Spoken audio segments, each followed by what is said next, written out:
Fala galera, boa noite. Estamos aqui com o segundo vídeo, Marcação Cerrada FC. Quem quiser assistir o primeiro vídeo, vamos deixar o link aqui em cima para vocês darem uma olhada. Nossa primeira resenha fizemos na quinta-feira, com os resultados da semana. Hoje a gente vai falar principalmente dos jogos que aconteceram entre hoje e no sábado também, das principais ligas e também da Copinha. Estou aqui com a galera, vocês já conheceram alguns no nosso vídeo de quinta. Hoje a gente tem aí a adição do Tommy. Vou deixar ele se apresentar, que foi o único que não estava presente na quinta. Tommy, fala um pouquinho aí de você, sua idade, seu time, sua cidade. Boa noite, galera.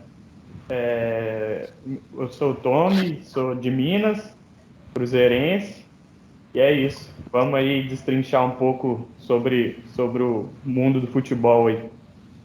Tamo junto. Boa, seja bem-vindo aí, Tommy. O João Guilherme hoje, para a galera que conheceu ele na nossa live de quinta, hoje ele está com a câmera ligada aí, está muito bem vestido, inclusive, diga-se de passagem. Negão. É isso aí, representando. Já tem gente reagindo ali, o Gustavo querendo expressar uma reação. Mas Não? enfim, vamos seguindo que hoje a gente tem muito assunto. Tiveram duas rodadas, né, no sábado, aliás, uma rodada com jogos nos 2 dias, no sábado e hoje também. Tanto o campeonato inglês, que tem um distanciamento aí do City na liderança. O campeonato italiano, ele vai estar um pouco mais disputado, assim como o espanhol. A turma tem algumas observações a fazer, alguns jogos, inclusive um clássico holandês, o Glauco acompanhou, depois ele vai fazer algumas ponderações também. Enfim, eu sou o Thiago, estou aqui para fazer essa dinâmica entre os nossos parceiros e vamos começar pelo campeonato inglês.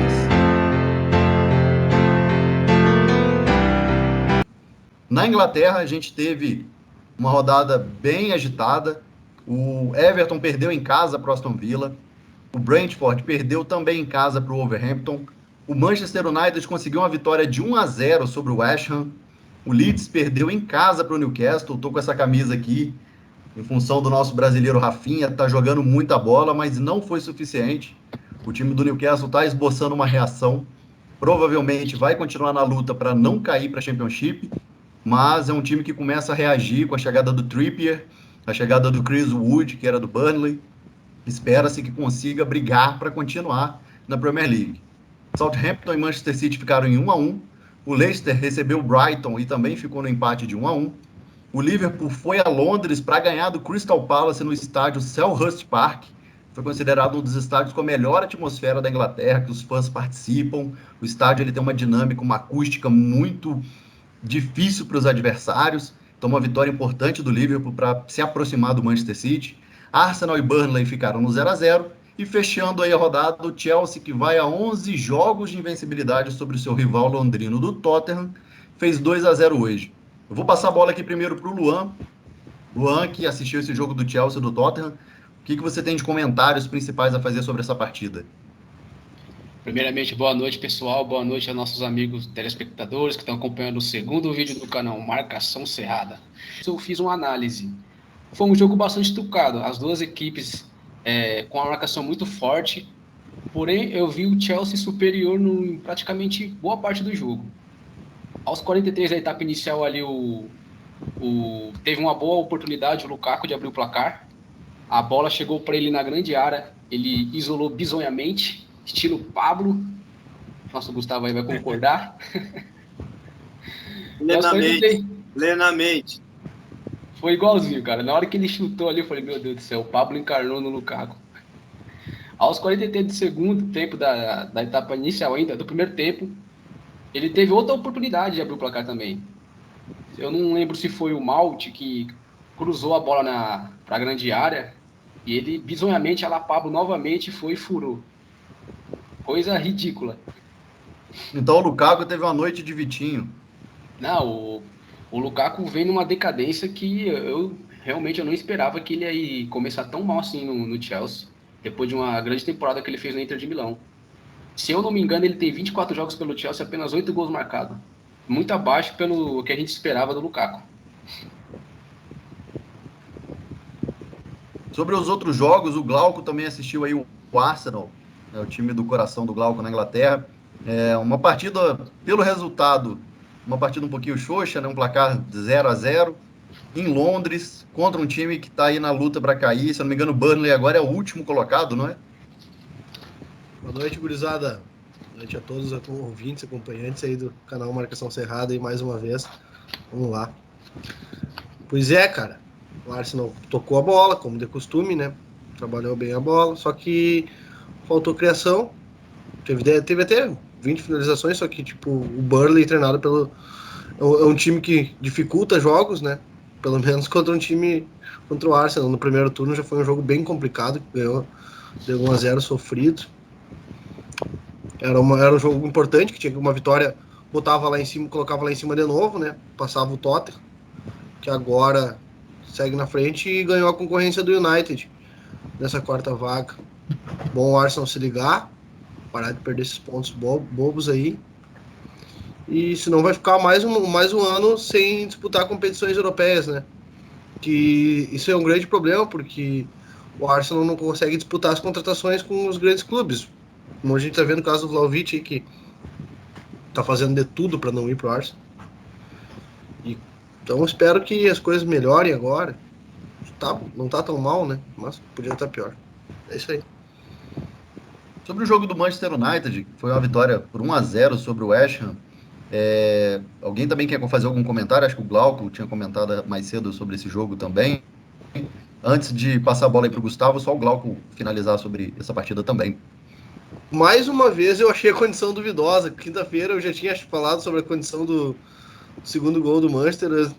Nesse gol do Manchester eu achei a condição do Cavani duvidosa. O Manchester buscou, foi mais na empolgação, né? Como foi na última rodada. O Manchester se beneficia dos jogadores com boa técnica, né? Porque não tem um trabalho coletivo muito bom. Isso aí foi até, tipo, demorou um pouquinho para sair a análise do gol, né? Quase para os padrões da Premier League foi um pouco demorado. E não sei se a galera puder dar uma olhada no lance aí, ver na imagem parada ali, na imagem congelada ali, que é bem duvidosa a condição do Cavani quando recebe para dar um passe para o Rashford fazer o gol.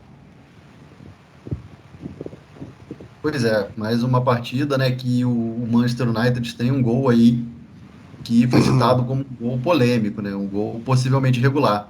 Gustavo, tem mais algum comentário que você queira fazer sobre essa rodada da Premier League?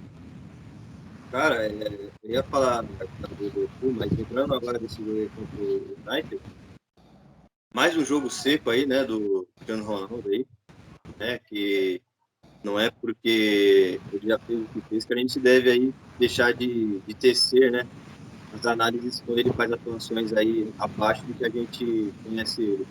E sobre o West Ham, cara, o Lanzini, né, mais uma vez aí o Lanzini recebendo a chance aí de poder ser o maestro desse time, de poder ser o, sei lá, o leão desse time. E mais o jogo dele apagadíssimo, né? E aproveitando que o papo é PL, queria também falar do jogo, né? Liverpool, né? Se eu não me engano, Thiago, no primeiro vídeo, você tinha destacado que o Arnold, né, meteu 2 assistências. Agora o Roberts meteu 2 assistências. Cara, o Liverpool como diria, né, em algum ditado assim nordestino, ele é uma sobra no prato, né? Ele sobra muito, cara. E o fato do City ainda estar muito superior mostra aí que é uma concorrência absurda, né, para todos os times hoje competir com o City. É um ponto dessa partida de hoje que eu também queria acrescentar, além das assistências do Robertson, foi a partida do Alisson, né, cara? O Alisson, ele teve ali uma exibição maestral. A minha opinião pessoal é que o Alisson é o goleiro titular da seleção, né? Eu vejo o Alisson acima do Ederson, opinião minha. Cabe discussão, né? Mas eu vejo assim que em lances mais difíceis, o Alisson é um goleiro que ele aparece mais. E hoje ele foi fundamental. É uma partida que, se, por exemplo, fosse até então o Adrian, ou puxando um pouquinho mais para trás, o Karius, né? O Liverpool teria tomado empate com certeza, porque o Mignolet. Crystal Palace subiu no segundo jogo o ritmo e deu muita pressão. Desculpa, Tommy, você falou aí? O Liverpool mesmo bem desfalcado, né? Mané, Salah, Mas contando com os dois laterais, que sempre fazem a diferença, sempre dão muitas assistências, apoiam muito bem. E o Fabinho também, numa fase artilheira, né, fez mais um gol, tem 4 gols só em 2022. E o Liverpool tá tentando chegar perto do City, mas o City é um time muito regular e perde muito pouco ponto. O Liverpool tem uma tarefa muito difícil de chegar perto do City, porque o time do Guardiola dificilmente perde ponto. E esse empate com o Southampton foi até surpreendente para mim. O City martelou e não conseguiu fazer o gol. E é isso, eu acho que pelo que encaminha, o City vai ganhar essa Premier League com até alguma facilidade. Principalmente agora com o Liverpool com os desfalques. Agora tem data FIFA, né? Então não vai ter jogos por um tempo, mas o Liverpool vai tentar correr atrás, mas eu acho que o time de Guardiola vai conseguir nadar de braçada aí. Não sei o que vocês pensam, mas eu acho que dificilmente alguém vai chegar perto do City nessa Premier. Acho que eles vão ganhar com certa facilidade. Juan, quer complementar alguma coisa até sobre isso que o Tom falou, também sobre essas partidas de hoje e ontem na Premier League? Só para encerrar assim, a minha parte sobre o jogo do Chelsea e Tottenham, eu queria dar o destaque pro Ziyech, que é um jogador que a gente vem criticando bastante por ele não estar desempenhando o mesmo que ele desempenhou jogando pelo Ajax. Hoje, pelo menos no que eu vi, eu achei que ele fez uma partida excepcional. Tanto que o gol que ele fez ali, aquela chapada lá, Nenê, né? A chapada do Nenê. Mandou lá onde a Coruja dorme, o Lloris só teve o trabalho de virar o pescocinho e olhar a bola cair.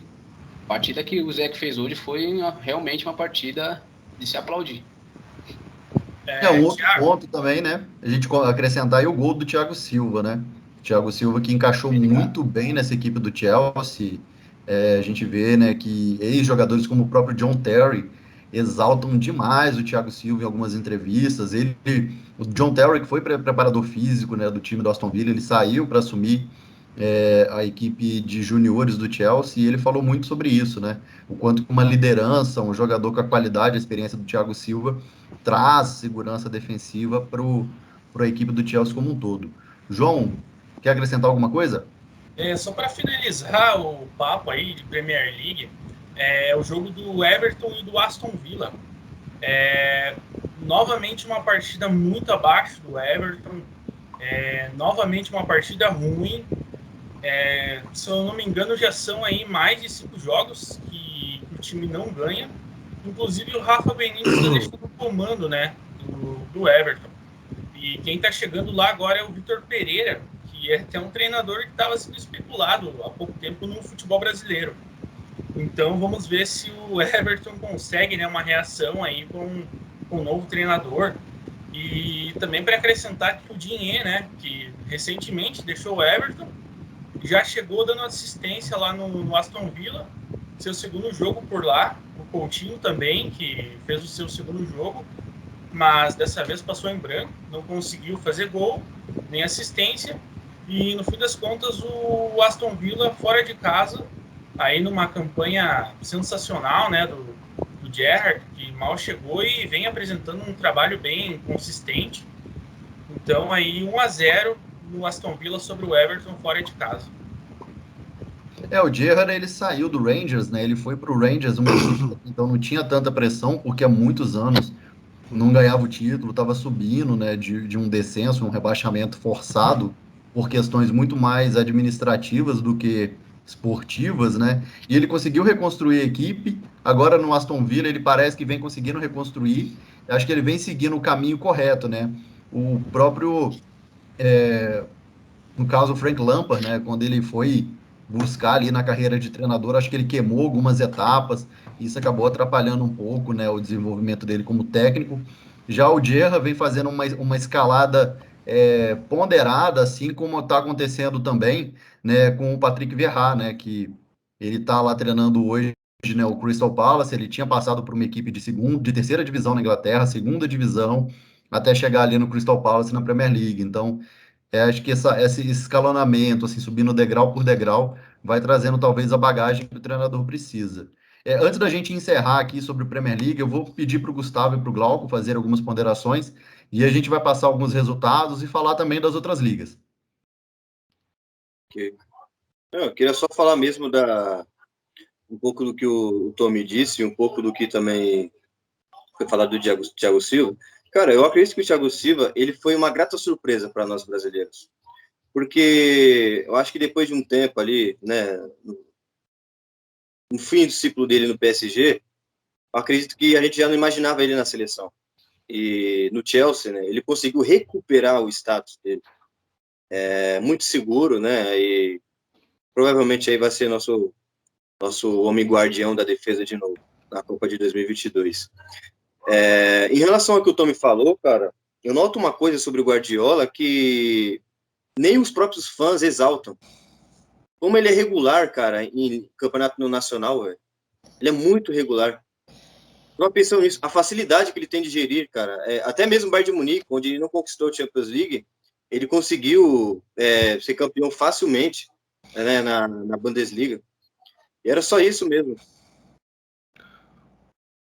O Thiago tinha falado antes sobre o Vieira do Crystal Palace. A escada do Vieira realmente está evoluindo bastante.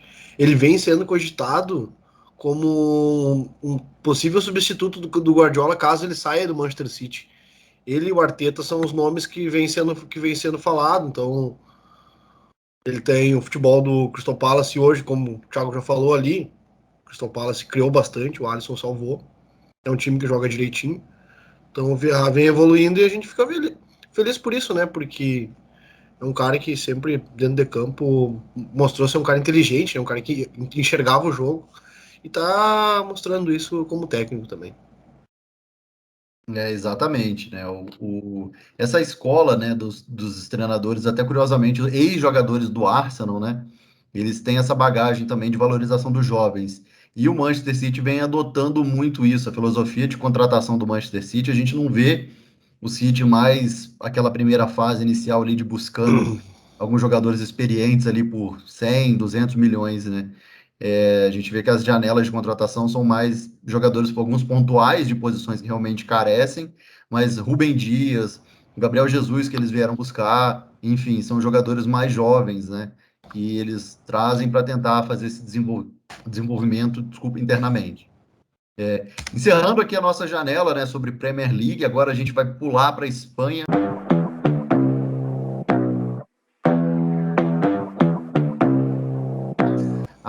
O Campeonato Espanhol, a La Liga, ela está num momento, né, muito equilibrado, tirando o Real Madrid, que conseguiu abrir uma vantagem de 4 pontos para o segundo colocado, as disputas ali entre a Conference League, Europa League e Champions League, as vagas estão muito disputadas. Os principais jogos, né, entre as equipes que estão pleiteando essas competições de hoje foram o Villarreal, ganhou em casa por 3-0 do Mallorca, o Sevilha empatou em 2-2 com o Celta de Vigo, o Atlético de Madrid teve uma vitória de 3-2 sobre o Valência. Quando eu mencionei Celta de Vigo, eu percebi que nosso amigo Colorado esboçou um leve sorriso ali, saudade do Tchatcho. Quero que me aqueça nesse inverno. Só para continuar aqui para falar dos resultados, o Real Madrid empatou com o Elche num jogo extremamente xoxo, um 2-2, muito sem sal. O Real Madrid foi buscar esse resultado. Real Sociedad ficou no 0-0 com o Getafe, perdeu uma chance muito importante de pular para dentro da zona de classificação da Champions League. O Atlético de Bilbao ganhou fora de casa do Raio Vallecano, o Raio que é da região também de Madrid. E o Barcelona, uma vitória fora de casa para cima do Alavés. Só para fechar aqui a tabela, o Real Madrid, como eu mencionei, é o primeiro colocado com 50 pontos, bem acompanhado do Sevilha com 46 e o Betis com 40, ou seja, as duas equipes da cidade de Sevilha ocupando a segunda e terceira colocação, respectivamente.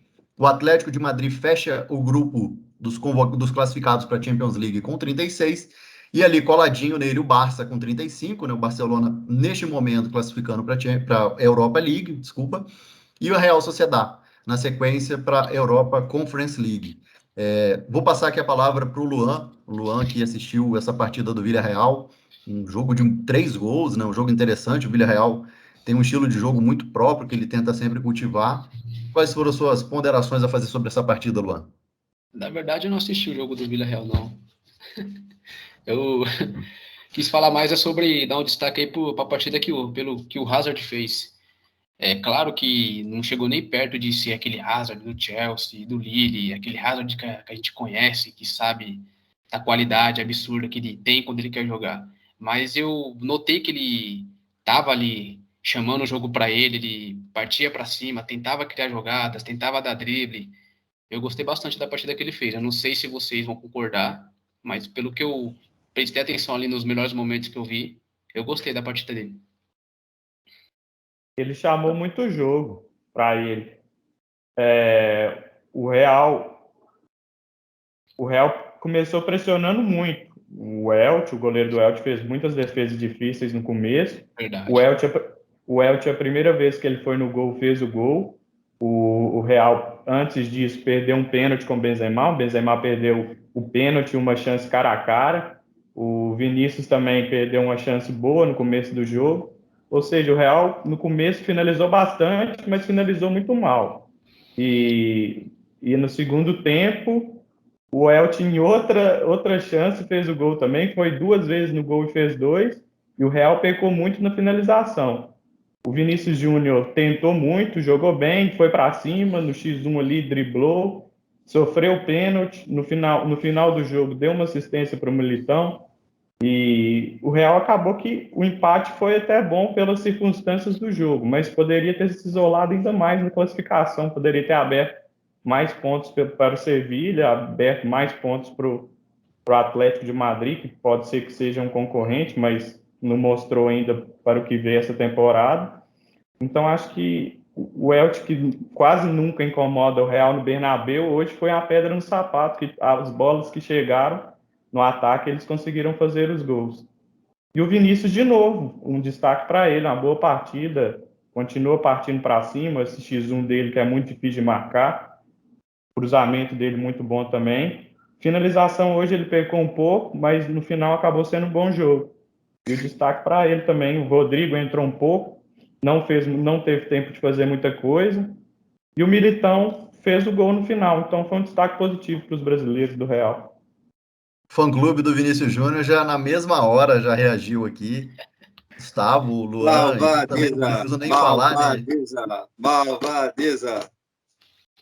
Eu e o João, Real, como flamenguistas, a gente tem a obrigação e o dever moral de sempre defender as crias, né? Então, no período da baixa, era a hora que a gente estava sempre aqui, né, nos nossos bate-papos, enfim, sempre defendendo o Vinícius, pedindo mais paciência com o garoto.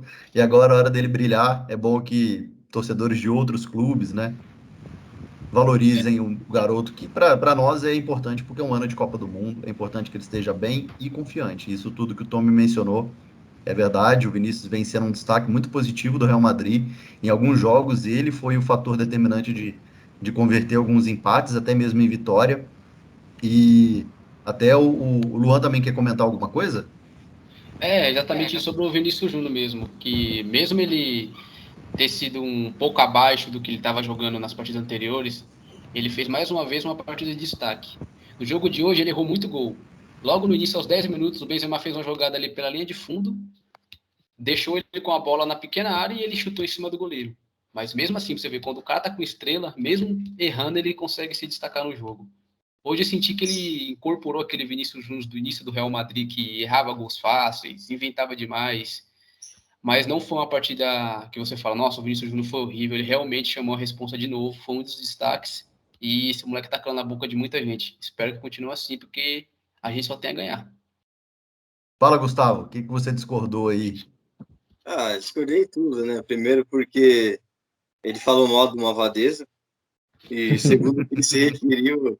não faz sentido, cara. Não tem umas pirutagens. E ele se referiu ao Malvadeza com o Vinícius Júnior. Olha que pecado. Pô, cara, eu achando que ele ia falar um negócio sério, ele veio com... Não faz sentido, não. O quê? É sério. O que eu tô falando é sério. Olha pra minha cara.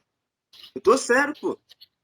Agora, em relação ao jogo do Real Madrid, cara, eu acho que o Elche, como o Tommy falou, é um clube que é meio um pato, né? Um pato histórico do Real Madrid, e hoje aí resolveu mostrar aí algo diferente. E olha que interessante, o Benedetto, Luan, para nós que somos São Paulinos, O Benedetto não tava lá hoje, né? Ainda bem que não veio pra cá, hein? Ainda bem. Prefiro 10 mil vezes o Caleri, mano. Na O verdade, Benedetto, ele Gustavo, fechou já o retorno pro Boca, ele, né? Ele fechou semana isso, passada, se não me engano. é isso que eu ia comentar. Ele voltou pro Boca Juniors, já até se apresentou, treinou já. Ah, Definitivo. tomara que você machuque. Claro que o clubismo, ele extrapola. Mas vamos seguindo sobre o Campeonato Espanhol. Alguém quer acrescentar mais alguma coisa sobre alguma partida, ou até mesmo sobre os jogadores? Acho que Eu o queria Glauco falar também sobre. sempre... Opa, desculpa, Thiago. Eu queria falar, obviamente, né? O Glauco aí com certeza também vai falar. Antes da gente falar, né, também do Kudê FC versus Sevilla, a gente vai falar também sobre Atlético de Madrid, pelo amor de Deus, né? Que jogaço, né? Atlético de Madrid. Qual é o nome do time Valência. mesmo? Valência. Valência. Valência. Real Madrid e Pô, Valência. baita jogo. E esse jogo aí demonstrou que se o Simeone fosse um pouco ousado, né? Se não fosse tão humilde, e eu gosto de futebol reativo, eu sou um defensor nato do futebol reativo, e creio aí que sou rival de muitos aqui que estão na sala, aqui, né? Que são guardiolistas. Eu sou simeonista, entendeu? Eu sou o mais retranqueiro, mais reativo aqui. E esse jogo aí provou, cara, que se o Atlético de Madrid começar a jogar mais cadenciado para o ataque, né, mais ofensivo, os caras conseguem pontuar, porque, ó, 16 chutes, né, 16 chutes é gol. Se a gente for pegar um pouco, fazer um comparativo, né, com a média de chutes do Ajax, lá no holandês, que é um time muito ofensivo, a média de ataque é de 15 a 20 chutes por jogo. Então, algo que é parecido com o que o Atlético de Madrid fez nessa rodada aí, que me interessou bastante, cara. E aí o Cunha, né, que pode aí, sei lá, se motivar com esse gol que ele fez aí, ou assistência, sei lá, como é que ele conseguiu aí contribuir, né? Aí ele pode servir aí como o nosso próximo aí 9, né, que a gente tá querendo tanto na seleção. O Glauco tinha também pedido aí a palavra, cara. Vamos deixar ele complementar. Acho que ele discorda também de algumas coisas que o Gustavo falou. Cara, o Matheus Cunha vem jogando bem, cara. Ele não vem fazendo tanto gol, mas ele vem jogando bem. E é um atacante que o Simeone gosta, né? Porque é um cara brigador e tal, que marca a saída de bola e tal, que é um atacante raçudo, né, cara? Até foi o principal jogador do jogo, né? Ganhou de melhor em campo. O Atlético de Madrid, cara, mostrou muita força, cara. Foi um jogo, tipo, bem peculiar, sabe? Que o cara não tá acostumado a ver no Campeonato Espanhol. Com os técnicos brigando, dando treta, até o Simeone quase entrando em campo. O Ei, sabe jogo o que em foi interessante?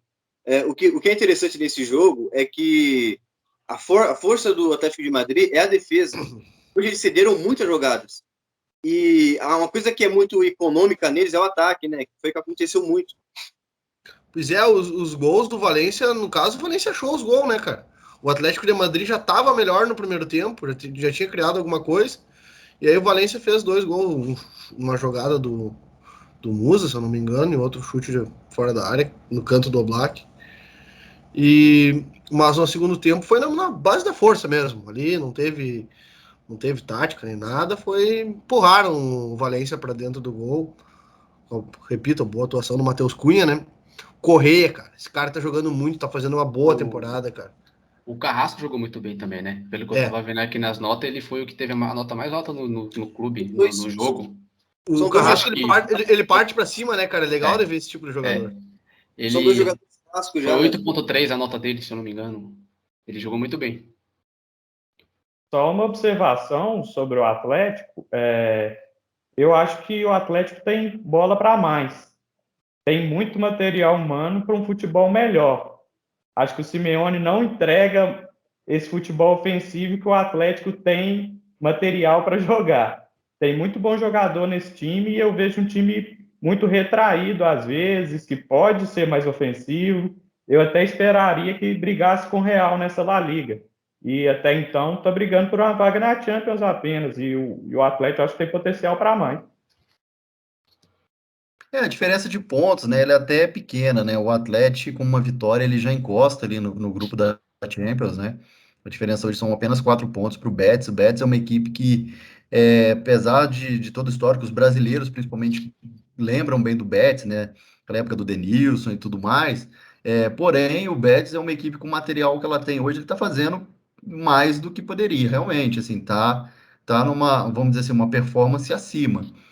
Até quando isso pode durar, se isso é definitivo, a gente não sabe.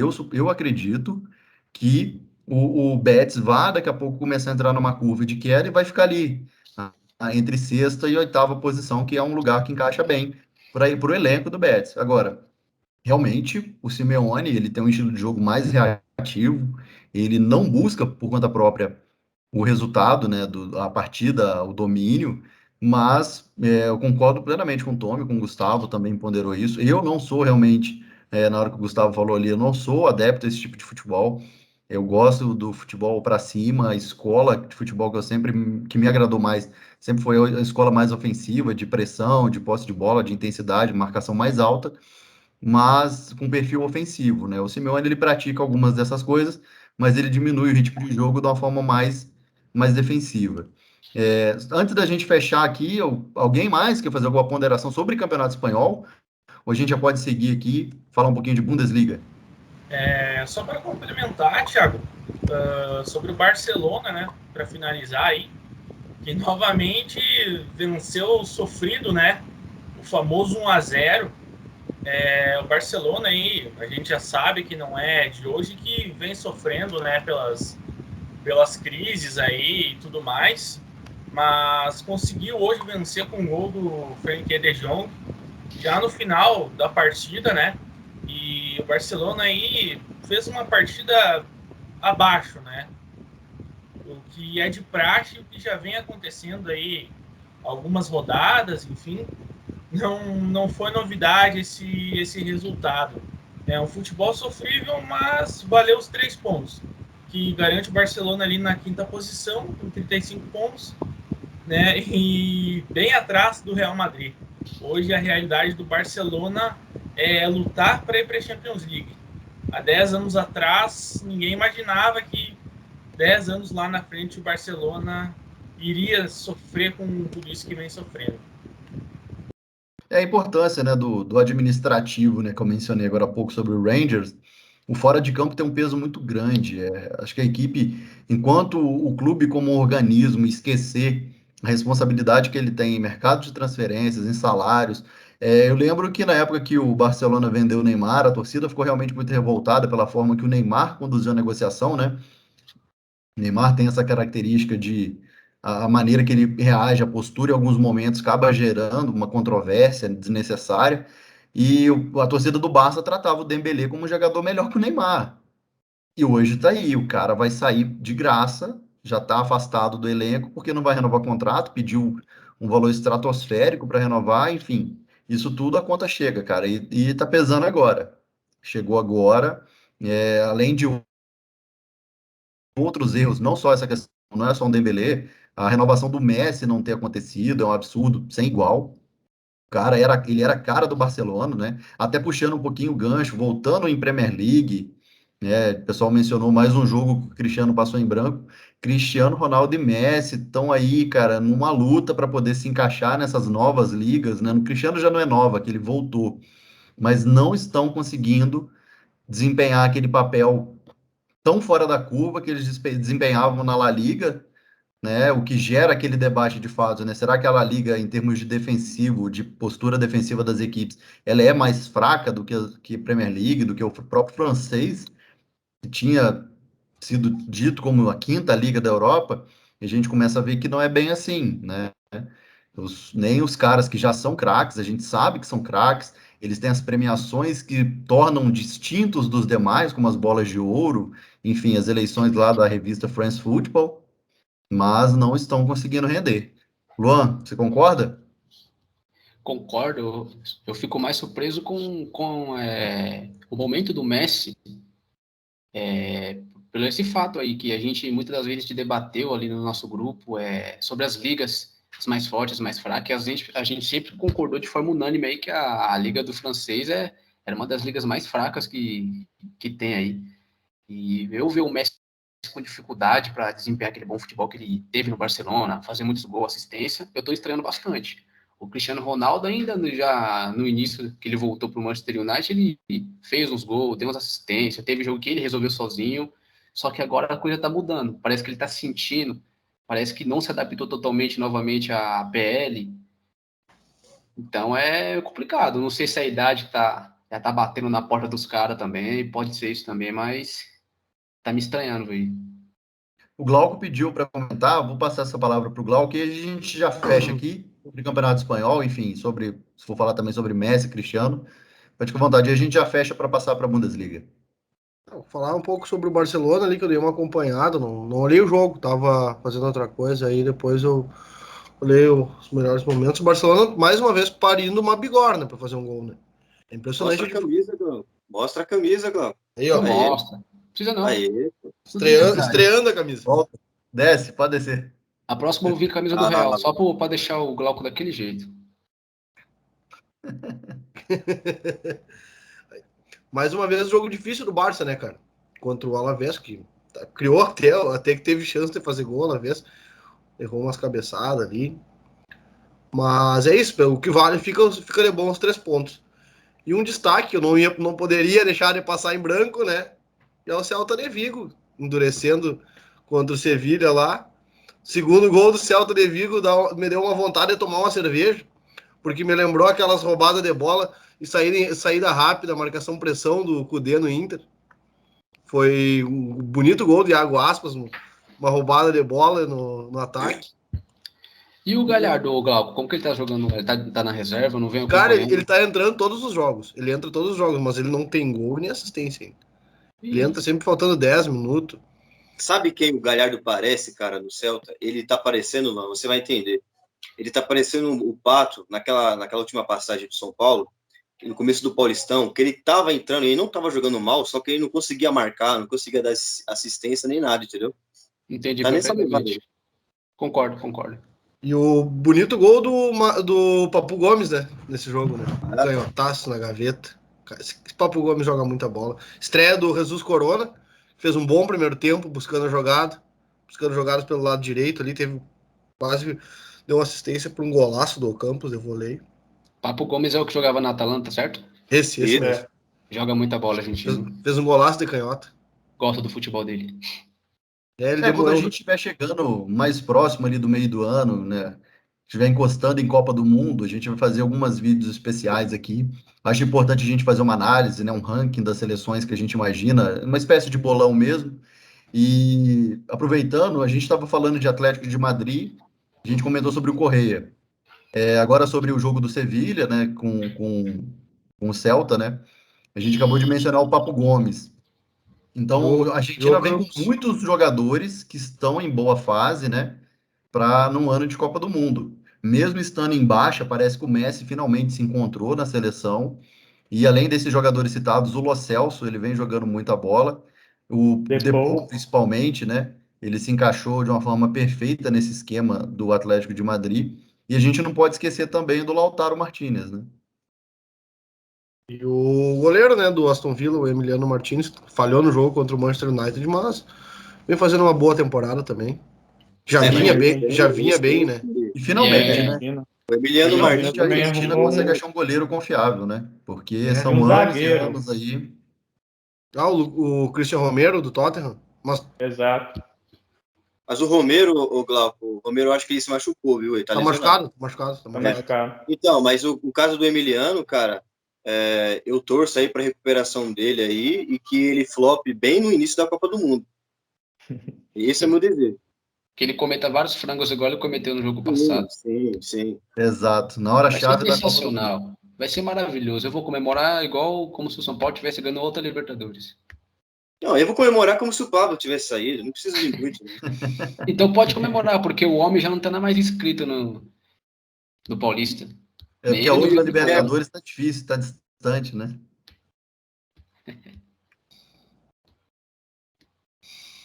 A gente fecha aqui agora, então, sobre a Espanha. Vamos passar para a Alemanha, Bundesliga. A gente vai falar agora sobre a Liga Alemã.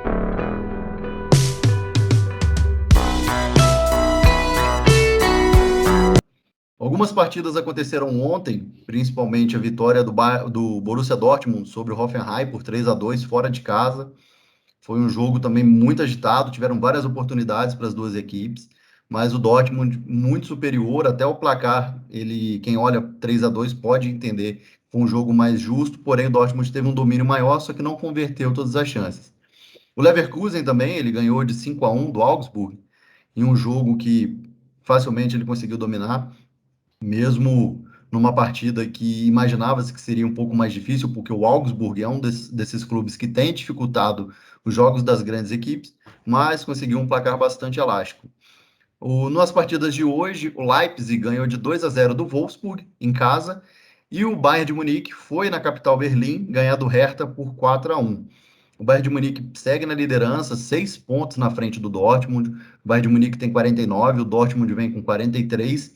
E aí existe um gap enorme para o terceiro colocado, que é o Leverkusen com 35, ou seja, 8 pontos dessas duas equipes que estão na ponta. O Union Berlin, que é uma equipe que vem surpreendendo, nessa rodada, inclusive, ele ganhou de 2-1 fora de casa do Mönchengladbach. Ele fica ali na quarta posição, está no grupo de classificação para a Champions League. E o Leipzig, que se esperava, né, que fosse uma equipe que poderia brigar na ponta, ter um destaque um pouquinho maior, ele está ali na sexta colocação com 31 pontos, ou seja, bem distante das duas equipes que estão lá em cima. O Luan parece que ficou muito feliz com essa notícia, porque tem um certo receio, né, um porém com todas as equipes que carregam o nome Red Bull na frente. Para mim, o clube que vende sua identidade por conta de dinheiro, eu quero é que tenha toda a decadência do mundo. Sobre essas partidas que eu mencionei, alguém quer fazer alguma observação, alguma ponderação? Sim, quero falar um pouco sobre o jogo do Borussia.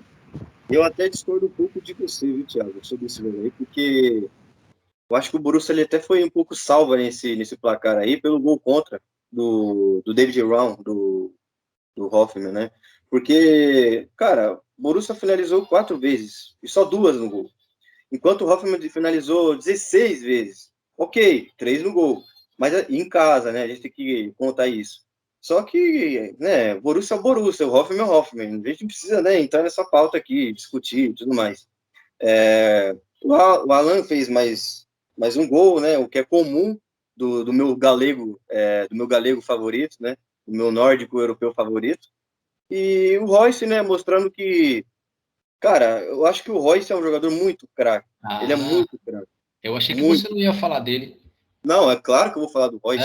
Muito É bom. muito craque. O Royce, eu entendo o amor dele à camisa, só que o Borussia não dá suporte para ele poder aí ter bons companheiros para disputar coisas mais altas, assim, né? A patamar do Borussia mesmo. Eu acho que o Royce devia aí chutar o pau da barraca e ir para um time assim que dê a certo protagonismo para ele. Entendeu? Eu acho que ele seria esse tipo de jogador.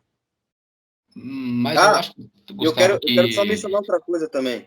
Desculpa, Luan, quero só mencionar outra coisa pode também, terminar. já para não falar mais da Bundesliga, é falar do meu ST Pauli, né? Lá da segunda divisão, né? Eles estão lutando e finalmente estão quase aí conseguindo aí embrasar para conseguir ir para a Bundesliga, né, cara? A coisa que eu tô observando eles aí há anos. Sobre o que você falou do Royce tentar ir para um clube que dê mais suporte para ele, companheiros melhores, eu acho que esse tempo dele já passou. Foi naquela época que ele recebeu ofertas do Real Madrid, ele recusava. Hoje ele sofre muito com lesão. Ele é um jogador absurdo? É absurdo, é isso indiscutível, a qualidade que esse cara tem. Eu mesmo sou fã desse cara, mano. Eu já cheguei a cortar o cabelo igual o dele, só por causa que eu gosto do futebol desse cara, mano. Mas por conta das lesões, eu acho que essa dele ir para um clube mais de ponta, que briga ali por Champions League, por exemplo, eu acho que já passou. As lesões, infelizmente, atrapalhou muito a carreira dele. O mais importante foi a Copa do Mundo que ele perdeu. Ok, só observando, o seu cabelo não tá igual ao dele, tá? Não, você que não entendeu, eu falei, eu cortava. Mas não ia estar igual, tá? Continua. Você não sabe o cabeça de chapulim. Cara, só para fazer um outro contraponto aqui, Gustavo, essa partida do Hoffenheim com o Dortmund, eu assisti os melhores momentos, de fato, assim, foram muitos chutes a gol. O do Hoffenheim, o Dortmund teve uma aparição na área um pouco menor, mas assim, eu vi um time do Hoffenheim muito mais ansioso, muitos passes em profundidade, por isso que você vê essa quantidade de chutes a gol e poucos, de fato, na baliza, né? Sim. Eu vou fazer um comparativo, cara, com uma partida que foi, por exemplo, o River Plate e Flamengo, naquela final da Libertadores. O River, ele chutava muito no gol. O primeiro tempo inteiro, o River terminou, acho que com 6 chutes a gol. Mas só um, que foi o gol, por uma falha ali no posicionamento do Arão e do Gerson, que foi, de fato, na baliza. Os caras chegavam próximos da área, era muito chute para fora, muito chute de longe. E que mesmo ainda que fosse no gol, era chute sem muita força, enfim. Bom, seguindo aqui agora, a gente vai falar um pouquinho sobre o Cáutio.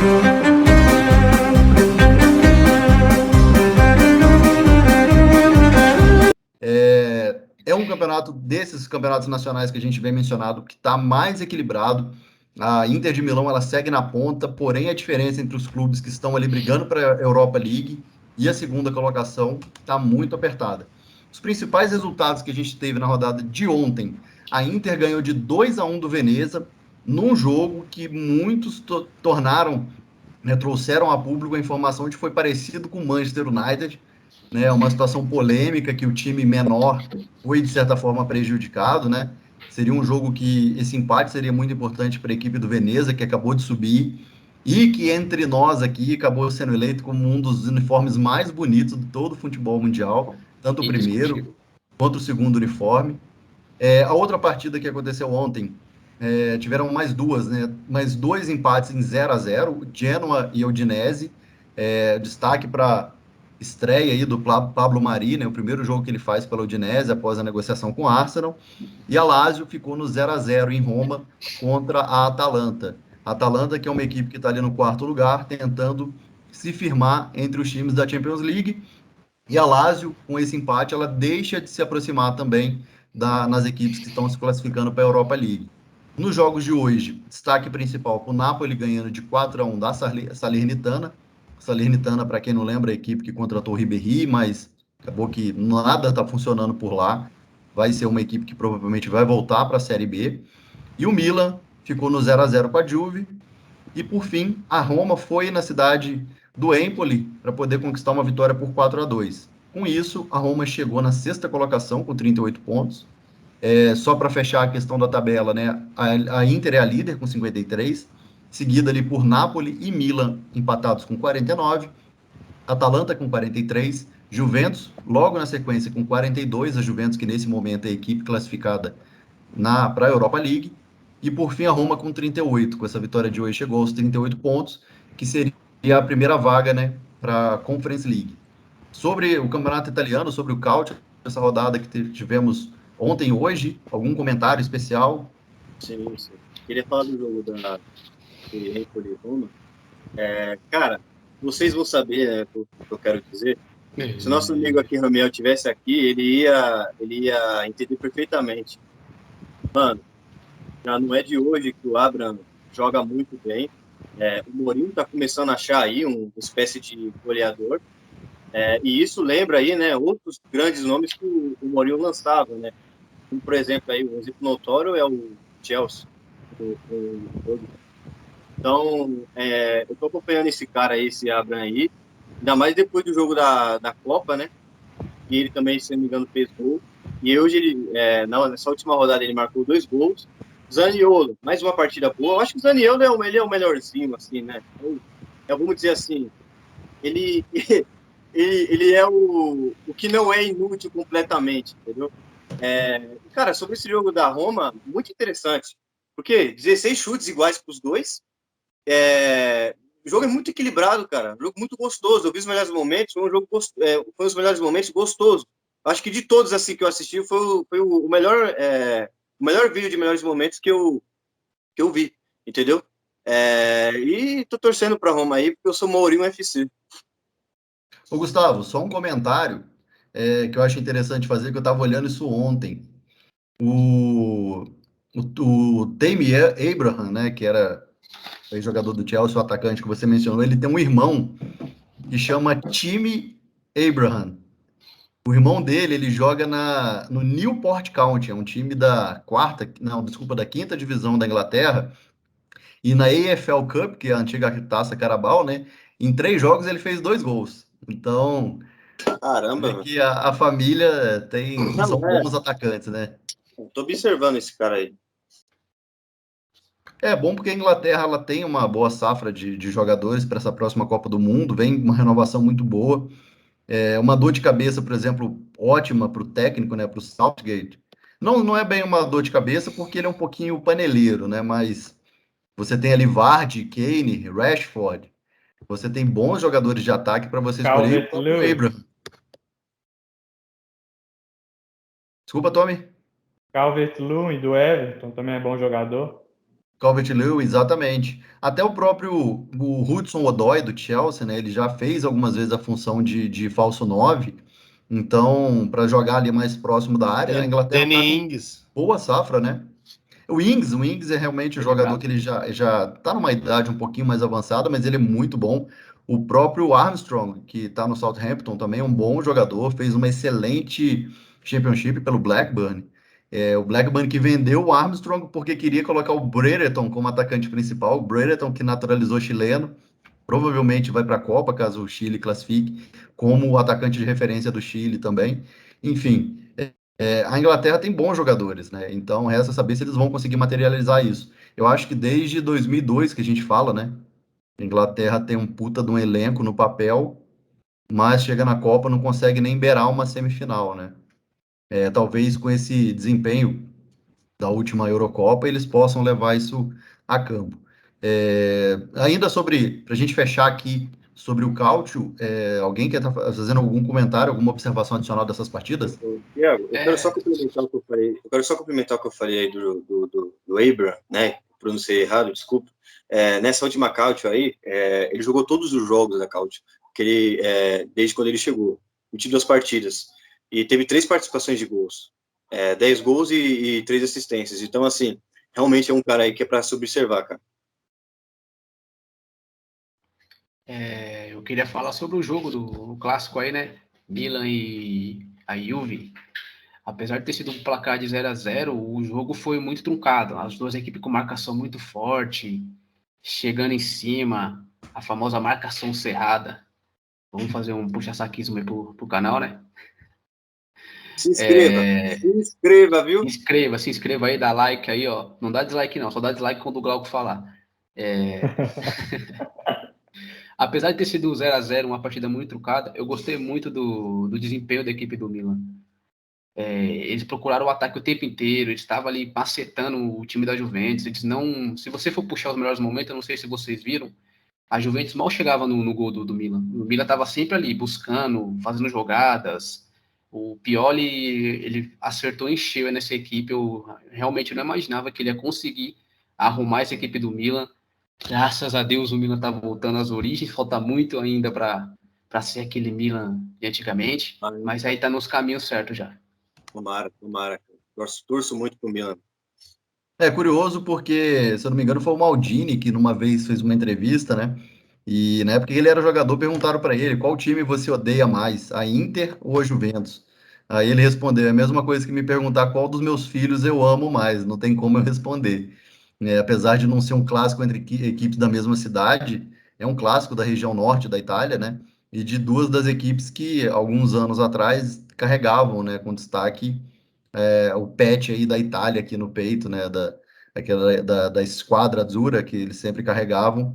O Milan era uma equipe de grande destaque, essa época do Maldini, né, essa era que teve vários brasileiros colaborando também, e a Juventus, embora envolta em alguns escândalos aí nesse período, mas teve lá o Nedved, né, um dos poucos jogadores fora do eixo ali, Europa, América do Sul, Europa do Oeste, no caso, né? Porque ele República Tcheca é Europa também, mas é um mercado secundário do futebol, a conseguir ganhar um título, né, de destaque, né, a bola de ouro numa temporada do futebol. Então, a Juventus também teve esses bons jogadores, mas o clássico de Milão era tido por muitos como principal, porém Milan e Juventus é um dos clássicos intermunicipais mais relevantes da história do futebol italiano.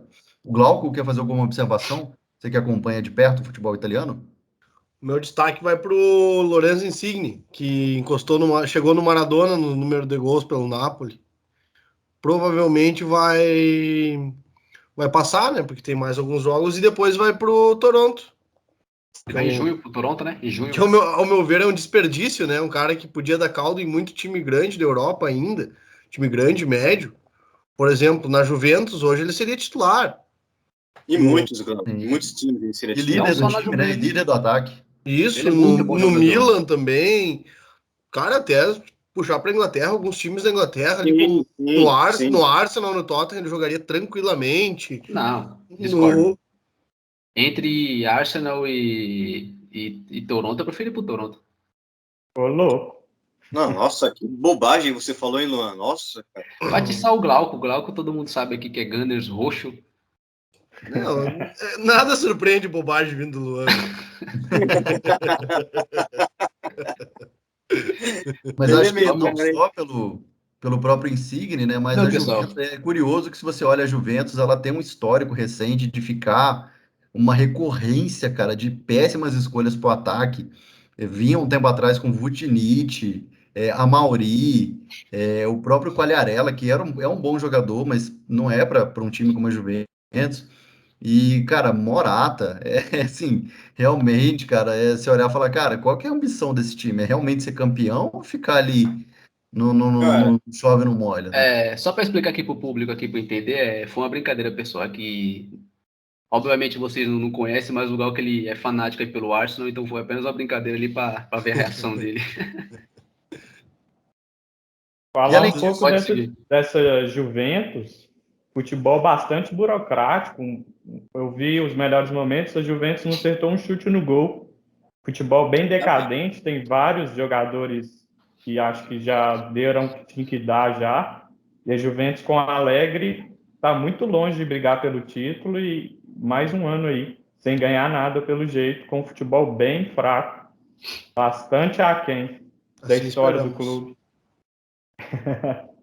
a Juventus, né, ela tá ali numa colocação da tabela também que permite, né, que a equipe tente brigar por alguma coisa, né? Ela tá próxima da equipe da zona da Champions League, né? Tá um ponto do Atalanta, mas se também não cuidar, a Roma em breve pode passar. Pessoal, encerrando aqui sobre o campeonato italiano.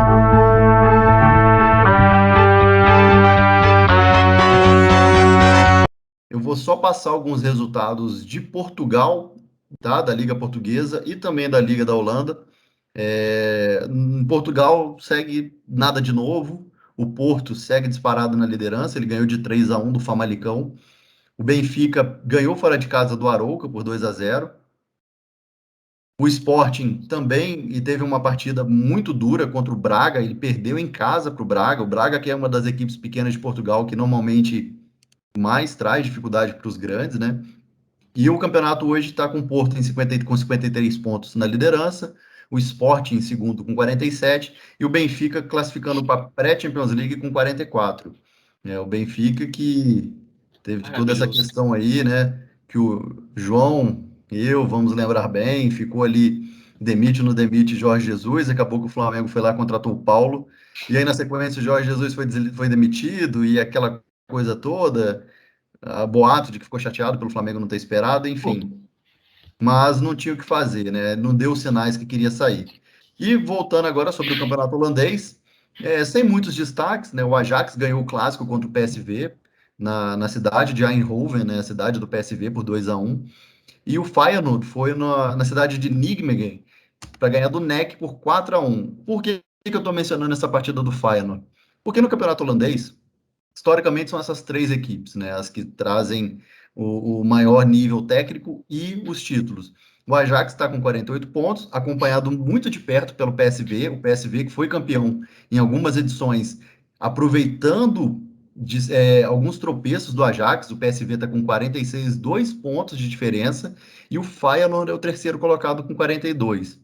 Então, assim, num eventual tropeço, né, alguma situação de lesão dos principais jogadores ou um avanço de fase do Ajax na Champions League, como aconteceu alguns anos atrás, e ele tirou um pouquinho o foco do campeonato nacional, tanto o PSV quanto o próprio Feyenoord podem se aproveitar disso. O Glauco tinha comentado sobre essa partida do Ajax e do PSV. Quer fazer alguma observação? Cara, meu destaque é pro Brian Bobey, que fez o primeiro gol do Ajax. E é apenas a segunda partida dele do campeonato holandês. Ele é jovem, 19 anos, e ele já tem 3 gols no campeonato. Então, Mais uma promessa holandesa aí bombando. O gol da vitória foi um bonito gol do Mazraoui. Um lance duvidoso, que até acho que eu e o Tommy comentamos no grupo hoje de manhã, na hora do gol ali. Que Achei a que bola... saiu, Glau. Pois é, cara. A parte que toca no chão saiu. Mas talvez a parte que não toca no chão, velho, fique um pouquinho em cima, cara. Essa que foi a minha dúvida. Sim. Foi até... Não só o próprio o Ajax em si, ele tem uma boa fornada de jovens, não só da Holanda, né? Como o próprio Antony, ele teve o Davi Neres, que por algum motivo teve uma questão da lesão também, mas a evolução dele deu uma caída, né?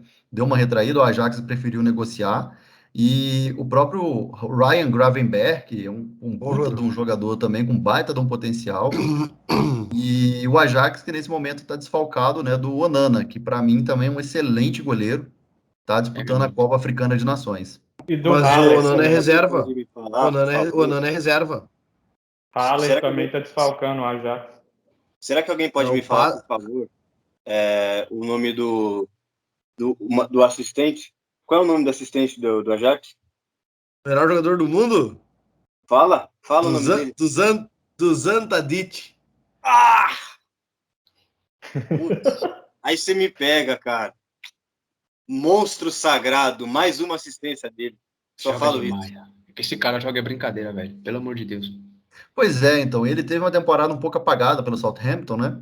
Talvez seja o momento de dar um passo à frente aí para uma equipe que brigue mais forte, para a gente ver realmente. E aí, Tadic, qual é a sua? Acho que é similar ao que a gente comentou sobre o Grealish ano retrasado, né? Vamos ver o que que vai ser o Grealish na hora que ele for para uma outra equipe. E o resultado não está sendo tão satisfatório, né? A gente tinha já falado sobre isso alguns anos antes do Grealish, também tinha falado do Lalana, e a mesma coisa, né? Foi para o Liverpool para ser extremamente coadjuvante. Tanto é que agora ele está jogando pelo Brighton, né? Então, assim, é, não dá para desmerecer, não dá para diminuir o feito, né? O Tadic é um jogador que ele vem já algumas temporadas, se não me engano, 3 temporadas em altíssimo nível, mas ele teria que ser testado agora. Chegou um momento, talvez, quem sabe na Copa do Mundo, mas chegou o momento dele ser testado em mais alto nível, né? Eu acho que uma Série A seria boa para ele, da Itália. Eu acho que seria uma liga interessante de ver ele atuar. Cara, eu Mas, queria cara, vê-lo de eu novo vejo na o Premier seguinte. League. Eu De vejo o novo na seguinte Premier sobre League. eu vejo o seguinte sobre o Tadic. É a mesma, eu acho que a gente pode já ter, realmente, a gente não pode afirmar nada dele numa liga mais casca grossa. Só que a gente pode usar o Antony de média. Ó, o Antony fez uma boa Olimpíadas, ele tá fazendo aí bons jogos, assim, vai nas eliminatórias, se bem que não começa jogando e tudo mais. E, cara, no Ajax ele joga muito, só que o Tadic é melhor que o Antony. E o Antony está sendo sondado aí vastamente no mercado europeu. Então, assim, se o Antony, que não é o melhor do Ajax, tá nesse retrospecto, né, nessa linha do tempo aí de evolução, eu acho que o Tadic também, cara, pode ser maior. Eu acho que Não, sem dúvida. O Antony é mais até desejado pelos clubes europeus, até pela idade. O Tadic já tem Exato. 33. Exato. Eu acho que o Tadic é um jogador que ele encaixa bem numa equipe como o Leeds, numa equipe como o West Ham. O West Ham, ele tem essa dificuldade muito grande justamente Thiago, a nessa gente tá posição falando do campo. sério, Thiago. Para, cara. Eu tô falando sério, cara. Olha só, o West Ham, ele usa muito o Soucek, que é um segundo volante, para fazer armação de jogada. Ele é muito utilizado o próprio Rice, que é primeiro volante, para fazer armação de jogada. Por quê? Porque o Lanzini é um jogador que, quando não está lesionado, ele não consegue desempenhar esse papel com muita qualidade. Em outros pontos, em outras partidas, aconteceu do Bowen, que é um jogador que joga melhor aberto, fazer pelo meio. Então, assim, eu acho que encaixaria bem. Ele não teria a mesma pressão, né, por já não ter ido bem na Premier League pelo Southampton em outro momento. Talvez poderia chegar a uma pressão de subavaliação, e eu acredito que ele renderia bem, porque é uma equipe que não teria a mesma pressão se ele fosse para o Manchester United da vida. E o Manchester United, na carência que tá, para dar um tiro, para pegar um Tadic da vida e jogar nas costas dele para resolver o problema do ataque, enfim, o problema de ligação, de transição da equipe, pouco custa. Eu acho que é uma questão assim mais de colocar na balança, assim, é um jogador que ele é muito assistente, é um jogador que dá uma dinâmica muito boa para a equipe e que ajudaria essas equipes, principalmente o West Ham, ele está próximo do grupo de classificação da Champions League, tá jogando um futebol interessante. E o Tadi, pela forma que ele consegue gerir o ritmo de jogo da equipe, eu acho que ele acrescentaria muito. Antes da gente encerrar aqui sobre isso, o Glauco também quer dar uma palavra. Não, a questão do Tadic, cara, eu acho que na Espanha é o estilo mais parecido com o estilo de jogo dele, porque ele é um cara que um jogo mais cadenciado, né? E a Espanha ela te dá mais tempo de pensar para te cadenciar uma jogada. Cara, eu acho que na Inglaterra, ao meu ver, na Inglaterra ele ia flopar. Pessoal, vamos agora só para fechar aqui sobre as ligas, vou fazer uma trazer uma última informação aqui sobre a Copa Africana de Nações, que entrou agora na fase de oitavas. Falar sobre os resultados que tiveram ontem. Aliás, hoje tiveram alguns jogos também e os jogos que vão ter amanhã. E aí a gente faz uma última análise sobre Copinha, um incidente que aconteceu, né, no clássico entre os times de São Paulo. E aí a gente vai falar sobre um pouquinho mais sobre isso, antes da gente encerrar. Copa Africana de Nações, a gente teve aí nas oitavas, Burkina Faso empatou em 1-1 com o Gabão, acabou classificando nos pênaltis. Só para contextualizar, na Burkina Faso a gente tem aí o Bertrand Traoré, atacante do Aston Villa, e o Tapsoba, que é um defensor do Leverkusen. Já o Gabão é uma equipe que ele tem jogadores mais conhecidos, né, como o Aubameyang, que por um motivo acabou não podendo participar, teve ali uma complicação de saúde, ficou de fora. E o Burkina Faso avança. No caso da outra partida, sim, foi uma surpresa muito grande. A Nigéria perdeu por 1-0 para a Tunísia. A Tunísia que tem o Khazri, que é um atacante do Saint-Étienne da França, e o Hannibal Mejbri, do Manchester United. O Hannibal não jogou, não chegou a entrar nessa partida, ficou no banco de reservas. É um jovem jogador que o Manchester United aposta no potencial. Já a Nigéria tinha vários conhecidos nossos em campo. Ayobi, do Everton, a dupla do Leicester, Ndidi e o Iheanacho, e também o Aribo, meio de campo do Rangers da Escócia. Amanhã a gente tem o Guiné, que tem aí o Keita do Liverpool e o Moriba, né? O Moriba, jogador do Barcelona, tá no Leipzig, contra a Gâmbia, e Camarões, que aí tem uma turma de jogadores conhecidos, né? O Onana do Ajax, que a gente mencionou agora há pouco, Onguené, que é o zagueiro do Salzburg, um dos jovens zagueiros também de grande potencial no mundo, o Anguissa, que é um volante do Napoli, o Toko Ekambi, atacante do Lyon, fez algumas boas parcerias ali com o Paquetá, e o Choupo-Moting, do Bayern de Munique. O Camarões que enfrenta a seleção de Comoros, é mais um caso que o Comoros aí, é uma equipe que ela vai para essa partida, né? Tá sem goleiro por causa do Covid, teve ali uma onda de contaminações na seleção de Comoros, já vinha surpreendendo por ter conseguido chegar nessa fase. É uma seleção que não tem jogadores muito famosos, que não tem jogadores que estão jogando nas principais ligas, né? E mesmo assim pode acabar pintando uma baita de uma zebra, como foi Tunísia e Nigéria mais cedo, né? É importante a gente frisar essa questão do Covid, porque méritos para a seleção de Comoros ter conseguido chegar nessa fase, mas por um surto de Covid, um jogador de linha, já que dois goleiros estão com Covid, o terceiro goleiro está lesionado, um jogador de linha vai ter que fazer aí a função de goleiro nessa partida. Sobre Copa Africana de Nações, alguém quer fazer algum comentário ou a gente já pode partir para a Copinha? Eu tenho um comentário, Thiago.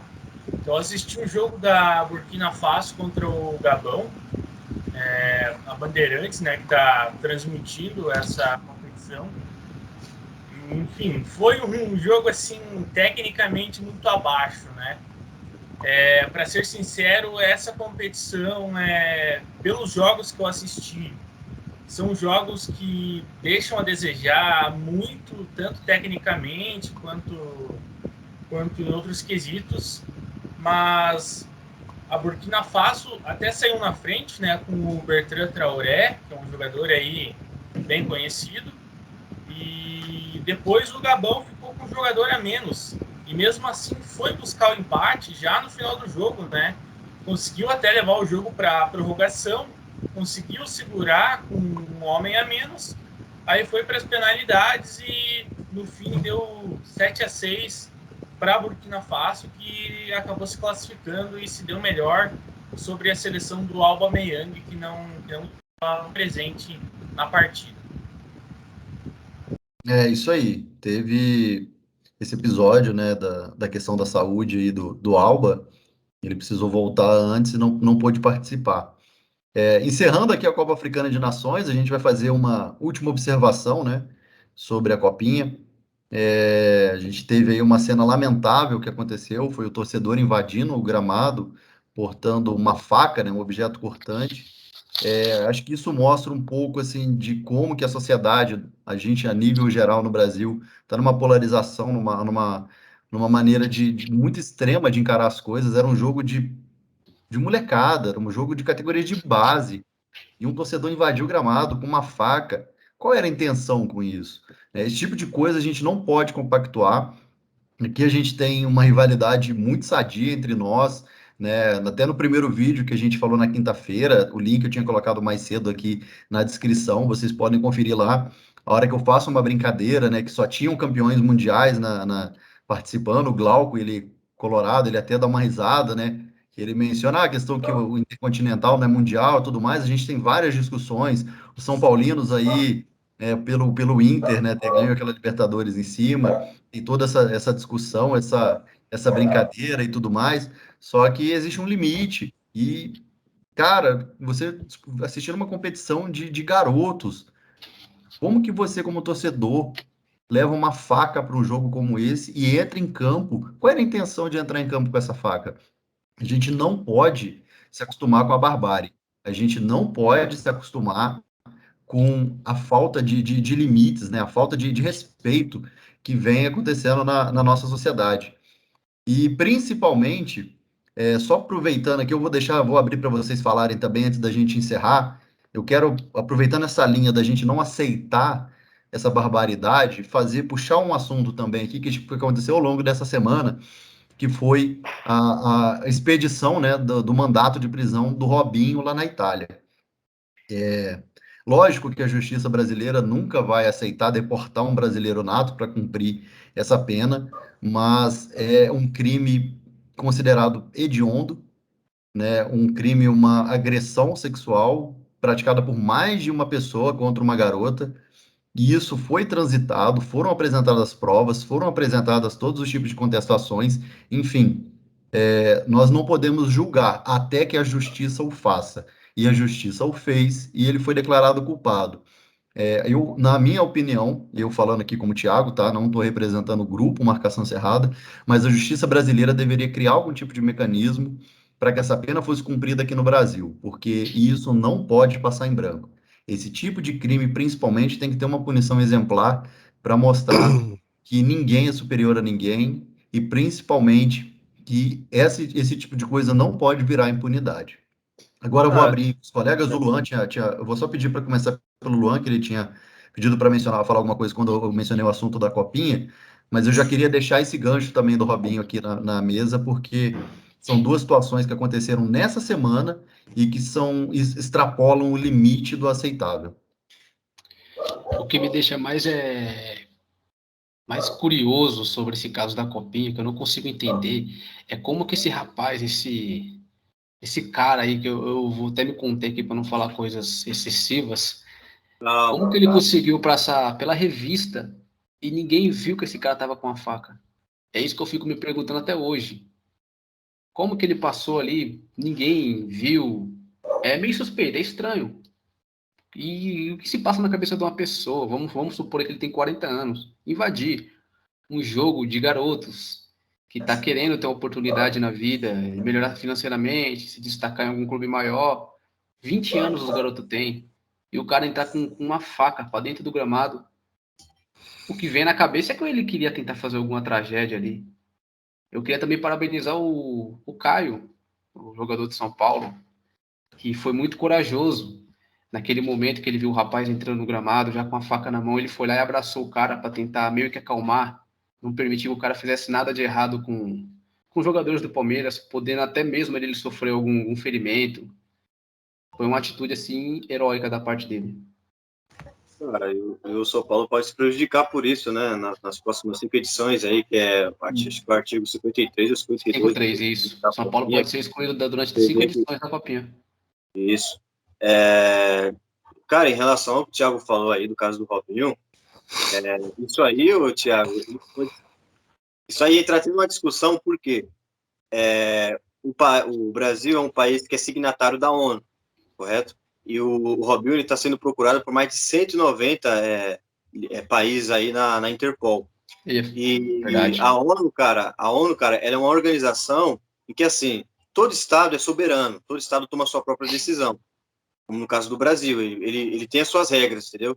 Só que na própria Constituição, que prevê que não pode deportar um brasileiro nato, também prevê que, assim, o Brasil não pode assinar um tratado em que entre em contradição com a própria Constituição.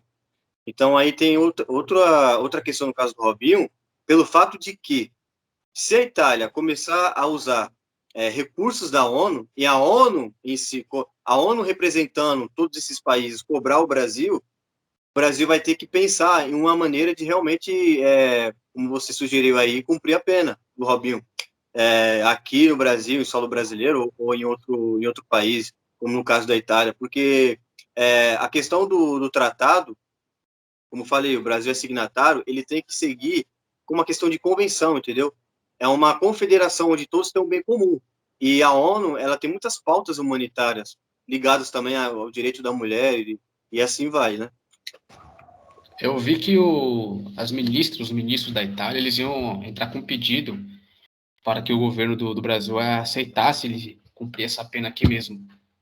Não sequer não cogitaram, nem sequer assunto de extradição dele da Itália. Porque já sabem que o Brasil não vai aceitar, mas eles parece que vão tentar sim um pedido para que ele cumpra essa prisão aqui no Brasil. Eu acho justo, tem que cumprir. Foi condenado, foi o que o Thiago falou, a gente não pode julgar sem ter a condenação final. Teve considerado culpado, então o cara tem que pagar, que é um crime brutal. Não, e provas, né? Provas é o mais importante. Teve provas ali, provou, já era. Teve áudio dele, né? O áudio dele ali precisa de provas mais do que isso. Exato, cara. Eu vou até passar para o Glauco, o Tommy e o João também complementarem para a gente já finalizar aqui. Cara, quanto a esse assunto do Robinho aí, cara, é um assunto delicado, mas como já foi falado, ele já foi julgado. E assim, cara, o jogador de futebol, muitas vezes ele pensa que ele pode pegar quem ele quiser. Então, se ele ouve um não, velho, ele já desanda. Isso é perigoso, cara, porque muitas vezes são pessoas com alto poderio financeiro, né? E as coisas acabam sendo abafadas. Como já teve outros casos aí que ocorreram no passado, mas, cara, esse do Robinho é muito delicado. Muita gente se espelhou no Robinho na infância, cara. É triste, cara. É triste, é triste. E a gente espera que ele cumpra a pena e eu até acho que foi pouco tempo de pena, cara, pelo crime que ele cometeu. Eu li que ele pagou uma indenização para a vítima e acha que uma indenização vai tirar essa dor que essa vítima provavelmente está sentindo até hoje. Porque muitas pessoas que sofrem por esse tipo de situação não conseguem se recuperar nunca mais na vida. Muitos Trauma, né? Vida. É um negócio difícil. Exato. O Tommy e o João, vou deixar passar para vocês também aí. Poder falar um pouquinho. Muito triste, né, cara? Porque a gente espera que seja punido. Porque nenhuma pessoa pode estar acima da lei. Muitas das vezes a gente percebe nisso, que pessoas famosas estão acima da lei e acabam que não são punidas. Paga uma fiança e fica por isso mesmo. A gente espera que nesse caso do Robinho ele seja punido, porque é um crime bárbaro. É um crime que deixa sequelas na vítima por muito tempo. A pessoa às vezes nem se recupera, nem se consegue se recuperar disso. É muito triste. Só para pegar o gancho aí também, eu acho que todos vocês aí resumiram bem essa situação do Robinho. Ele tem que ser condenado, tem que cumprir essa pena, seja no Brasil ou fora do Brasil, que vai ser muito pouco provável, né? Mas que tenha essa punição realmente para ele. E uma multa ali não vai adiantar nada, né? Como o Nogueira mesmo citou, não vai apagar a dor da vítima, enfim. A gente espera só que a justiça seja feita, né? que ele possa sim cumprir essa condenação. Cara, é isso. Eu acho que bom que todo mundo aqui tem a mesma visão, tem o mesmo ponto de vista. Eu tinha comentado sobre a Copinha, sobre esse incidente. Só para a gente encerrar aqui, eu vou trazer uma reflexão sobre uma notícia que eu li hoje, né? Muita gente falando sobre o Endrick, né? A possibilidade dele até ir para a Copa do Mundo.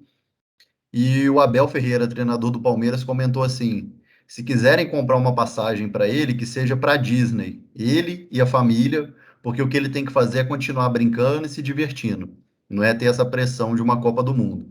E eu vou só pegar aqui, aproveitar um gancho, com um jogador que teve uma fase muito parecida com o Endrick, que foi o Mucucu. Ele é jogador do Bayern Dortmund, desculpa, do Borussia Dortmund, na Alemanha. E, cara, na época de sub-17, ele chegou a ter 141 gols em 88 jogos. Depois, no sub-19, ele teve 34 gols em 20 jogos. E aí ele subiu para o profissional e ele carrega 3 gols em 25 jogos. A gente pode fazer também um link com o Vinícius Júnior, que saiu daqui, ele fez 2 gols em uma partida de Libertadores fora de casa, contra um adversário não tão forte, mas que sempre foi complicado para os times brasileiros, né? O Emelec, os clubes equatorianos sempre dificultam os jogos contra os brasileiros. E, cara, a dificuldade que ele teve na Espanha, ele teve que descer para o time B do Real Madrid, teve que fazer um aprimoramento de finalização principalmente. O Zidane já não estava contando com ele, queria disponibilizar para empréstimo, e o Ancelotti que falou: não, peraí, vamos trabalhar esse garoto.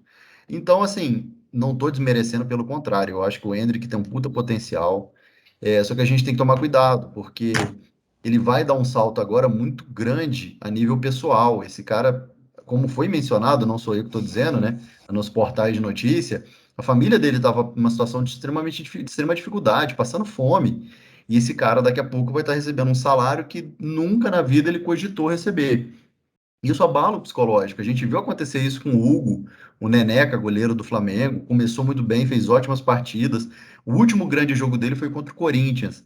Depois ele desandou de uma forma absurda, perdeu totalmente o posto de segundo goleiro, passou a ser terceiro goleiro para o Gabriel, que não é um bom goleiro, mas não é tão bom quanto o Hugo. Tanto é que o Gabriel acabou de ser emprestado, fechou hoje com o Sampaio Correia, o empréstimo, vai disputar a Série B. Vai jogar contra o E o Grêmio. Hugo continua no Flamengo, né? Então, ou seja, ele tem um potencial muito grande, mas ele nem para o banco de reserva ele não estava sendo relacionado mais. Então a gente tem que ter muito tato, porque aconteceu hoje também com o Josip Ilicic, do Atalanta, um baita jogador, que foi afastado por problemas de saúde mental. Então, às vezes, surge uma pressão muito grande na cabeça do cara, aqueles outros parentes que também estão em dificuldade, começa a fazer um certo tipo de pressão.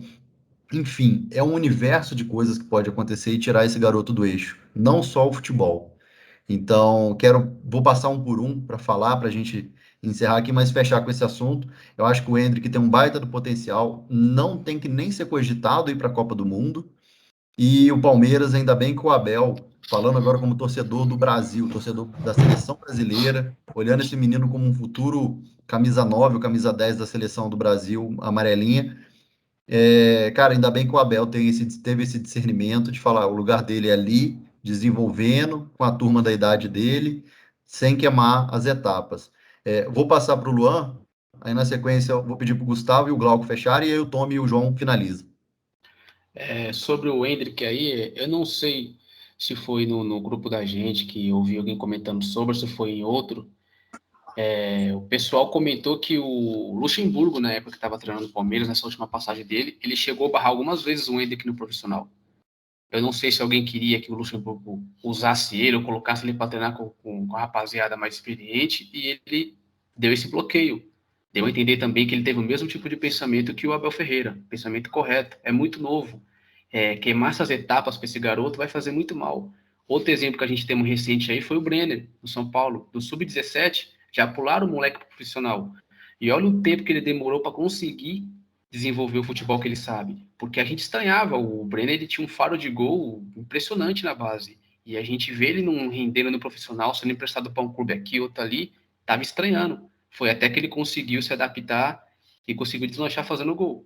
é um exemplo de que, como por etapa, pode afetar sim a mente do garoto.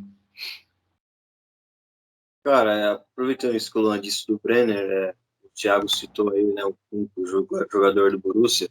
Cara, o Brenner é exatamente a mesma coisa, né? Em questão de gols aí por temporada, por brasileiro sub-18, sub-20, sub-17. O Brenner, ele se destacava lá no Society, né? Então, assim, é realmente um cara que a gente não consegue entender como se tornou um jogador aí que não tá dando certo nem na MLS, tá tão bem. E, cara, sobre o Endrick, eu concordo muito, cara, com o que o Abel disse, concordo com o que o Thiago disse. Eu acho que aí todos aí têm uma opinião similar, mas eu acho que é relativo, cara. É relativo essa aí do jogador jovem já ir para, vamos dizer assim, para as cabeças, né, para o profissional. Porque, cara, pode parecer uma opinião saudosista, mas a gente é o Brasil. A gente é acostumado a não lapidar o jogador brasileiro completamente. E a gente já formou muitos jogadores bons que foram para o cenário europeu assim, entendeu? Então, assim, no nosso caso específico, quer dizer, exclusivamente, é relativo. É claro que, né, que, via de regra, a gente tem que seguir isso, porque o jogador aqui no Brasil hoje, ele se forma para ir para a Europa, né? Para fazer uma temporada boa e ir para a Europa. Então, assim, a gente tem que lapidar ele para ele já ter essa mecânica europeia aqui já, né? Uma vez que a Europa já é o berço do futebol mundial hoje. Só que é relativo. Eu acho que é muito relativo. Tem jogador que, cara, enfim, vou passar aí agora pro Glauca aí. Cara, ele tem 15 anos, né, cara? Imagina, cara, o que passa na cabeça de uma criança de 15 anos, cara? 15 anos é uma criança, deixa o moleque jogar copinha, pegar a base. Esse problema de queimar etapa, cara, é uma das coisas que vem acontecendo no Barcelona, cara. Muito jogador que tá indo, que não tá pronto, jovem, tá tendo uma cobrança muito forte. Hoje eu até citei no grupo alguns bons jogadores, só que eles têm que ser mais lapidados, cara. No caso do Demir, do Gavi, são tudo ótimos jogadores, o Nico Gonzalez, só que eles têm que ser lapidados. Isso serve para todo e qualquer jogador. Aconteceu num passado não muito distante com o caso do Jean Shearer, né? Que era tido como craque, como, sei lá, o novo Ronaldinho. O moleque gastava a bola na base. Cara, o cara mal e mal virou profissional, jogando em timezinho do interior do Paraná, do interior de São Paulo. O cara não vingou nada, nada, nada. E isso é muito perigoso, cara. Isso é muito perigoso, tem que ter muito cuidado. O Lulinha do Corinthians acho que o exemplo mais famoso aí, né? 1000 gols na base, uma coisa assim, né? O Andrigo também, no Inter. Exato. Tome, João, e aí? Vocês têm algo para acrescentar dessa discussão? É basicamente isso. A gente também, nós torcedores, a própria imprensa, acaba que cria uma expectativa, fazem comparações com craques do passado que não cabe, é só prejudicial ao jovem. O cara tem 15 anos e já cria uma expectativa gigante. Eu acho que a mídia faz um papel muito ruim no desenvolvimento do jogador nesse sentido. O Luxemburgo, ano passado, aqui no Cruzeiro, ele lançou um jovem do Cruzeiro, 16 anos, ele é uma promessa da base, Vitor Roque. Dava para ver que o moleque não estava preparado ainda. O moleque, com um pique, ele cansou. Isso, para mim, é psicológico. O moleque não estava pronto. Dava para ver que ele queimou uma etapa. O moleque, com 16 anos, entrou. No primeiro pique, o cara morreu em campo e teve que sair. O cara saiu com 5 minutos de que ele ficou em campo, ele saiu. Então é isso, basicamente é isso. Isso de queimar etapas nunca vai ser sempre prejudicial. E essas comparações que a imprensa sensacionalista sempre faz, sempre tem que fazer para vender clique. Então acaba que isso tudo é prejudicial para o cara. E ele tem 15 anos, igual o Glauco falou, é muito jovem, tem muito aqui, tem mais copinha para jogar ainda, né? Então, vamos com calma. São Paulo fez isso recentemente isso com o Patrick Lanza, o lateral esquerdo. O Gustavo sabe quem é um lateral muito promissor. Com certeza, se moldar esse moleque certinho, logo logo ele tá pintando aí fixo no profissional. Mas eu não lembro se foi com o Diniz ou se foi com o Crespo. Subiram ele para algumas partidas no profissional, viu que o garoto não estava pronto ainda, fizeram o quê? Desceram ele para o Sub-17 de novo. Tanto que ele até atuou nessa copinha aqui no Sub-20. E eu acho que tem que se fazer. Se você faz essa besteira de subir o moleque cedo demais pro profissional, se você viu que o moleque não deu certo ainda, não tá pronto, desce ele novamente pro moleque continuar na caminhada dele. Não é sair emprestando para clube X, Y, porque aí você só vai acabar com o psicológico do cara. Perfeito. Isso é um ponto positivo. Até tinha comentado com um colega, antes de passar aqui para o João, só para fechar essa parte. O Flamengo, por ter um elenco hoje de vencedores, né, ganharam Libertadores, o próprio Palmeiras também, e agora o Atlético Mineiro, um elenco assim muito estrelado, acaba que tira um pouco do espaço do jovem chegar, mas em compensação também ele tira a pressão do jovem ter que performar. Eu falo porque o Paquetá, por exemplo, ele foi muito bem trabalhado na base. Ele foi lançado primeiro num time alternativo que jogou o Carioca. Ele destacou no Carioca e continuou pelos profissionais e acabou virando um jogador de referência dentro do time, naquele ano, de 2017 a 2018, ali naquele intervalo. Isso, por exemplo, agora, por um lado, até o próprio João fez um comentário, né, que eu achei interessante, que o bom de todo mundo tá falando de Endrick é que tira um pouco a pressão em cima de Matheus França, de outros jogadores do Flamengo, que historicamente parece que o Globo Esporte ele fica procurando, né? Alguns sites, né? Eles ficam procurando aí algum jogador no Flamengo ali para falar que é o novo isso, novo aquilo e tal.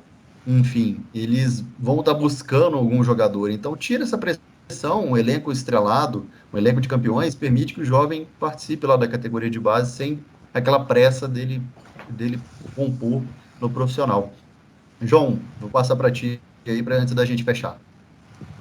Então, só para complementar, eu acho que com a estrutura atual, que os clubes como principalmente o Flamengo, o Atlético Mineiro, o Palmeiras, a estrutura que esses clubes têm hoje, o suporte que eles podem oferecer para a base pode ajudar com que esses garotos sofram com menos pressão, né? Então, eu acho que é importante o Endrick seguir todas as etapas, não se queimar essas etapas, né? Já estavam cogitando ele em Copa do Mundo, em Mundial, enfim.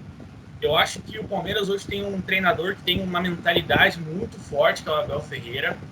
Eu acho que o Abel pode ser um cara muito importante, né, nessa etapa aí da carreira do Endrick. Mesmo com o Abel vindo a sair no meio do ano ou no final do ano, enfim, o Endrick ele pode aprender muito com esse cara, porque o Abel ele se mostrou um cara que ele tem uma mentalidade vencedora, ele tem uma mentalidade que muitos treinadores brasileiros deixam a desejar. Então é isso, o Endrick tem que seguir as etapas, não pode se queimar essas etapas, porque ele tem um futuro muito promissor. Cara, perfeito. Pessoal, quero agradecer a presença de todos vocês aí.